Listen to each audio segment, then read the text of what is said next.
In this video, we will learn about types of diode and its mode. This is a familiar PN junction semiconductor silicon diode.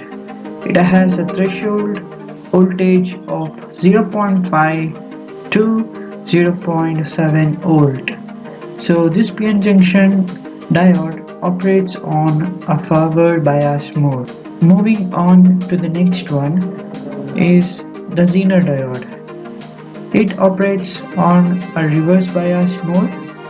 It is commonly used as a circuit voltage protector or a voltage regulator. You can set the breakdown voltage and we will cover more on this topic. For now, just bear with me. The most common diode is the light emitting diode, or short for LED. It operates on forward bias mode.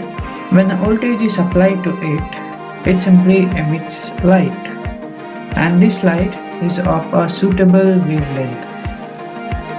Next thing coming up is forward bias.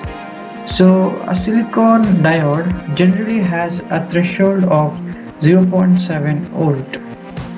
So your minimal supply voltage should be greater than the threshold voltage. Below this voltage, the diode will not be in the active region and henceforth it will not conduct the electricity. And above this, there will be an increase in voltage.